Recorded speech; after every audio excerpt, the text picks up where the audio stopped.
जैसे doctor Marcus भी आए हैं, मैं चाहूँगा कि वो भी एक उनसे भी आप बाइट लें। वो he has a lot of knowledge about how it is done and basically doctor हर्बर्टा जिससे हम लोगों ने टाई अप किया है, वहाँ पर इनका बहुत बड़ा फार्म है, जहाँ पर इस तरीके से फार्म में, यानी कि फार्म मतलब कि आप एक बात मान लो, बड़े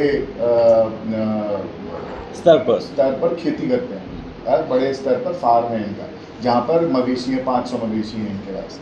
अब उस हिसाब से अगर आप देखेंगे तो जो तकनीक ये वहाँ यूज़ करते हैं और जो तकनीक अमरापा यूज़ कर रही है और जो अमरापा ने अभी तक जो डेवलपमेंट कर लिया है, वो डेवलपमेंट इंडिया में नहीं आ पाई, वो अभी तक हम लोग यहाँ पर नहीं कर पाए हैं। उसका बहुत सारा रीज़न हो सकता है। एक बहुत बड़ा रीज़न है इंस्टीट्यूशनलाइजेशन जो है, वो अभी सारा सरकारी है, एटलीस्ट इन कैटल जेनोमिक्स में इंस्टीट्यूशनलाइजेशन या प्राइवेटाइजेशन एज सच नहीं हो पाया है। अभी प्राइवेट इंस्टीट्यूशंस ऐसे नहीं है जो एनिमल जेनोमिक्स पे बहुत बड़ा काम कर रही हो एज ऑफ नाउ। तो हमारा ये मानना है कि ये जो तकनीक है, जो हम फैजलदा फ्लोरेस्टा और एम्ब्रापा के साथ टाई अप करके यहाँ पर करना चाह रहे हैं और जो हम लीड एग्री जेनेटिक्स में करना चाह रहे हैं, उसमें हमारा ये मानना है कि जो हम तकनीक लेके आएंगे और जो हम तकनीक यहाँ पर खुद भी रिसर्च करके करेंगे, वो एक मील का पत्थर भारत के लिए साबित होगा, both in plant and animal. किसी भी प्रकार की कोई भी इंडस्ट्री में अगर उसको मॉडर्न इंडस्ट्री बनाना है तो ये तय जानिए कि हम पूर्ण स्वदेशी नहीं कर सकते। हम ये चाहें कि सैमसंग का जो है मोबाइल भी बनाएं और पूर्ण स्वदेशी हो, वो नहीं होगा। हम ये चाहें कि मिसाइल भी बनाएं, पूर्ण स्वदेशी होगा, नहीं होगा। हमें टेक्नोलॉजी है वो किसी न किसी को किसी से लेनी पड़ती है। आपने भी पढ़ा होगा तो आपको अपने गुरु से ज्ञान लेना पड़ा होगा। तो इट इज़ बेटर कि जिन्होंने हमसे पहले ज्ञान प्राप्त किया है हमसे ज्ञान लें, और हर ज्ञान की एक कीमत होती है। तो जो बेस्ट पॉसिबल है, हर व्यक्ति चाहता है मैं हार्वर्ड जाके पढ़ूँ, हर व्यक्ति चाहता है बेस्ट यूनिवर्सिटी पढ़ूँ। तो नवनीत जी भी गए, उन्होंने भी देखा कि ब्राज़ील की टेक्नोलॉजी बेस्ट है, इसलिए ब्राज़ील की टेक्नोलॉजी ले आए। अभी गिर गाय पे आप काम कर रहे थे जो मार्च में, अभी भी कर रहे हैं, तो वो स्टार्ट हो गया? कुछ अपडेट है उसका, ब्रीडिंग वगैरह प्रोसेस? वो जीनोमिक्स एक बेस है किसी भी डीएनए लेवल पर स्टडी करना और वो रिएजेंट्स और वो सब तैयार करना जो हमें इन ब्रीड्स को अच्छी क्वालिटी का जीनोमिक सिलेक्शन के लिए उसमें सहयोग मिलेगा। और जैसे मैंने बात की, इससे सहयोग जीनोम एडिटिंग टेक्नोलॉजी है उसको भी मिलेगा। तो ये मेन ये है कि हम इन लोगों को एक्चुअली यहाँ धन्यवाद भी दें और कॉन्ग्रेचुलेट भी करें कि ये इतना आसान नहीं होता है किसी भी प्राइवेट सेक्टर में भी इतनी बड़ी कंपनी को आगे बढ़ाना एक मुद्दे के साथ, एक उद्देश्य के साथ, और पूरा एक अम्ब्रापा को साथ लेकर जबकि हमें पता है उनके यहाँ प्रोडक्टिविटी कैटल में बहुत ज़्यादा है। तो क्वेश्चन जिससे पूछा गया उसको और हम कैसे इंडिया में भी बढ़ाएं, उसके लिए ये जो जीनोमिक्स की जो कंपनी है उसकी जो शुरुआत की जा रही है, जिसका आज इनॉग्रेशन है, तो हम लोग इसके लिए यहाँ आए हैं। तो आई थिंक ये हम इनको बेस्ट विशेस दें कि आगे बढ़ें। सर, आपका पशु संवर्धन करके कैसे उसका प्रोडक्शन कैपेसिटी बढ़ाएं, उस पर हम वर्किंग कर रहे हैं। और इससे जो हमारा किसान है, जो पशु पालक है, वो कैसे अपनी इनकम बढ़ाए और अपना पशु का जो मिल्क प्रोडक्शन है उसको कैसे बढ़ाए, उस पर हम वर्किंग कर रहे हैं। साथ ही साथ हम वहाँ पर केवल मिल्क बढ़ाने की नहीं, उसको क्या न्यूट्रिशन देना चाहिए, उनके कैटल को क्या उसको खिलाना चाहिए, क्या उसमें मिक्सचर होनी चाहिए, उस पर भी वर्किंग कर रहे हैं। प्लस हमारा जो सेंटर ऑफ एक्सीलेंस है, वहाँ पर हमारे जो किसान भाई हैं वो आके सामने भी देख सकते हैं कि किस तरीके से पशुपालन करनी चाहिए, कैसे रख रखाव होना चाहिए और क्या उसको किस तरीके से उसको पालना चाहिए, ये भी वहाँ पर अभी करता था, या जो वैज्ञानिक या जो भी व्यक्ति उपज करता था, उस उपज को लेके नहीं, फाइनल प्रोडक्ट को लेके इंडस्ट्री आगे बढ़ती थी और अपने फाइनल प्रोडक्ट को कहीं और बेचती थी। अब दुनिया में जो ट्रेडिंग का तरीका बदल गया है, अब इंडस्ट्री स्वयं जा रही है, स्वयं क्या कहते हैं रिसर्च कर रही है। जैसे ज़्यादातर जो है जो टैलेंटेड कंपनी करती हैं, फॉरेन में भी करती हैं, तो वहाँ से हम सीधे किसान तक जा रहे हैं, वहाँ की प्रॉब्लम ला रहे हैं।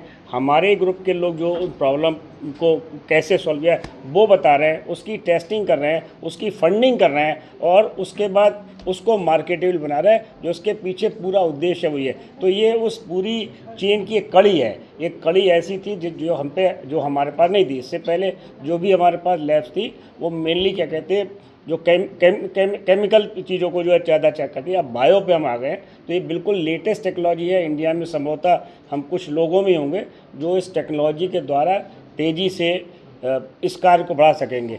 उसके लिए एक बहुत बड़ा फॉर्म बनाया, आज उसमें 350 से ज़्यादा गाय आ चुकी, 150 गाय और आएंगी। तो सिलेक्शन गाय का करना तो हम अगर इसको एक प्रोजेक्ट के रूप में लें, एक बड़े प्रोजेक्ट के रूप में लें, तब होगा। और ऐसा ही बड़े प्रोजेक्ट के रूप में जितने भी यूरोपियन कंट्रीज़ हैं, अमेरिकन कंट्रीज़ हैं, ऐसे ही डेवलप। अभी लैब स्टेज पे है, नहीं, ग्राउंड लेवल पे है। अभी मैंने आपको बताया कि पूरा बन गया, इंफ्रास्ट्रक्चर बन गया, 350 गाय हैं, एम्ब्रियो ट्रांसप्लांटेशन हो रहा है, सब कुछ हो रहा है।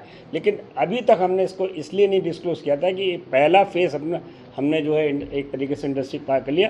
अब वो सारा का सारा अब इन लोगों के हाथ में है, उसको आगे कितने साइंटिस्ट लैब में और हमारे आईटी जो हमारे स्पेस टेक में 16 से 18 साइंटिस्ट हैं, ऑल ऑफ PhDs।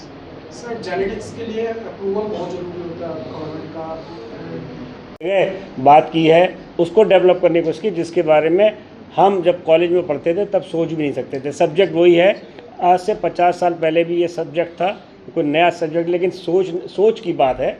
अब हम रिसर्च की बात कर रहे हैं। जब हम यहाँ बात कर रहे हैं तो हम इस बात की कोशिश कर रहे हैं कि सिर्फ ये कह देना कि ग्रामीण की आय दुगनी हो जाए, तिगनी हो जाए, उससे काम नहीं चलेगा। ग्रामीण की आय कैसे दुगनी या तिगनी होए, उस पर काम करना पड़ेगा। तो हमारे सारे साइंटिस्ट मिलकर कोशिश कर रहे हैं कि वो गिर गाय जिस जो 5-6 किलो तेल, वो 5-6 किलो दूध देती है, वो कैसे 20 किलो या 18 लीटर दूध दे। तो ये तरीका हुआ चीज़ों बढ़ाना। और न केवल सिर्फ गाय की बात है, जब हम गाय पे कामयाब होंगे तो वो बकरी है, जो भी पशुधन है उसकी बात।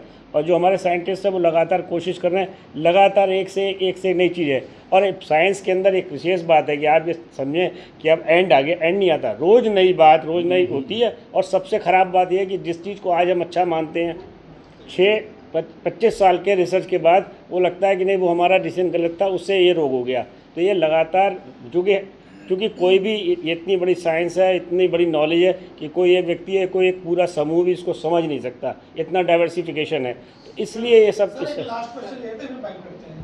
सर जिस तरीके से आपने बताया कि इंडिया की पहली ये उसको हम समझें, उसकी मिट्टी को समझें, वो क्या होगा इसके बारे में उससे बात करें। अगर उसके यहाँ कोई बीमारी है तो उसकी बीमारी कैसे दूर होगी। तो ये सब काम करने के लिए हमें साइंस की ज़रूरत है। ऐसे जो सीनियर साइंटिस्ट हैं वही कर सकते हैं। अब उसको कोल्ड चेन के माध्यम से या जो भी लॉजिस्टिक है उस माध्यम से ऐसा कहीं ले जाएं ताकि फूड सिक्योरिटी तहत उसका बर्बादी कम हो।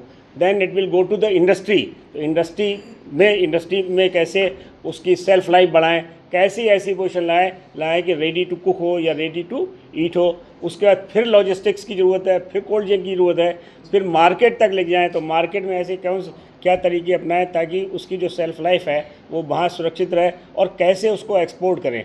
और क्या जब एक्सपोर्ट करने की बात आएगी तब ये सोचना है कि कैसी वैरायटी बनाएं, क्या जो हम चीज़ बना रहे हैं वो एक्सेप्टेबल है, क्या वो वर्ल्ड मार्केट में एक्सेप्ट करेगा।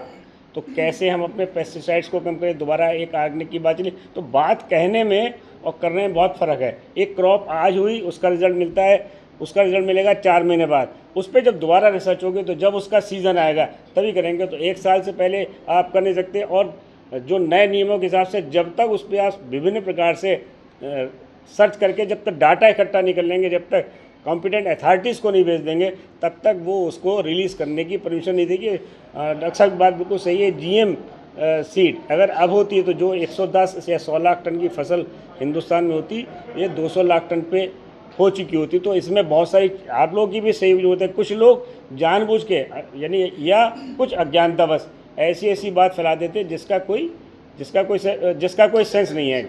GM सीड मंगाई भी है, अपने खेतों में उगाई भी है, और लगातार देखा है उसमें सरसों की बात की है, कोई कमी है नहीं। अब कुछ ना कुछ तो चेंज जो है, क्या कहते हैं, वैज्ञानिकों को अपने हिसाब से करना पड़ेगा। और ये जो वैज्ञानिक लोग जो चेंज कर रहे हैं उसमें बड़ी अजीब बात है कि बहुत बड़ा कोई पुराना साहित्य, कोई वेद नहीं लिखा हुआ है जिसे हमने पढ़ के हमने आगे कर दिया। इन्होंने खुद ही देखना है, खुद ही करना है। जरा आप सोचने की कोशिश कीजिए कि कितना दिमाग को चलाना पड़ता है एक छोटी सी सीक्वेंसिंग को हटाना। अब सीक्वेंसिंग की बात होगी तो अगर एक पिक्चर दिखाएंगे तो ज़्यादातर लोग ही समझ में नहीं आएगा कि ये कर क्या रहे हैं। आपको लगेगा कुछ नहीं कर रहे हैं। और जो उपकरण हैं वो इतने महंगे हैं, इतने डेलिकेट है कि जरा सी मिस हैंडलिंग में आप करोड़ों रुपए का नुकसान होगा। और गवर्नमेंट, सुन तो लीजिए, गवर्नमेंट ऑफ इंडिया, पिछले 10 साल से मैं देख रहा हूँ, गवर्नमेंट ऑफ इंडिया इतना सपोर्ट कर रही है, इतना सपोर्ट कर रही है कि हमने अपने पूरे जीवन में कभी गवर्नमेंट ऑफ इंडिया को इतना सपोर्टिव देखा नहीं था। तो हर जगह हर प्रकार से देश आगे बढ़ने की कोशिश कर रहा है। तो हम इन सब चीज़ों को भूलें और इस बारे में अगर सब लोग फोर्स करें कि हाँ वास्तव में इंडिया बढ़ रहा है और इंडिया में जो अच्छा हो रहा है उसके बारे में चर्चा करें, और जो अच्छा नहीं हुआ उसे धीरे धीरे भूलेंगे, तो हमें लगता है कि जो जिस गोल्स के लिए ये लोग बैठे हैं वो हो गया। सन 47 की बात कीजिए, कितने ग्रेजुएट थे, हाँ, उसके बाद आप 2000 तक देख लीजिए कितने कम ग्रेजुएट थे, कितनी IITs थी, कितने IIMs थे।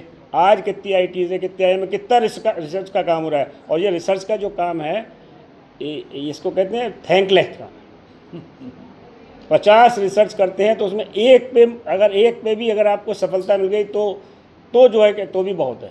कई बार 100 बार एक्सपेरिमेंट करने के बाद भी सफलता नहीं मिलती। सारी इक्विपमेंट्स जो है फॉरेन से मिली है, सारी टेक्नोलॉजी फॉरेन से आई। तो जो भी कुछ भी हमारे इस वक्त जो रिसर्च पे जो लोग काम कर रहे हैं, जो साइंटिस्ट काम कर रहे हैं, उनका कितना भी धन्यवाद दिया जाए, कितना भी आभार व्यक्त किया जाए, वो कम है। सर कैटल और प्लांट को लेकर जनवरी से लेकर आपने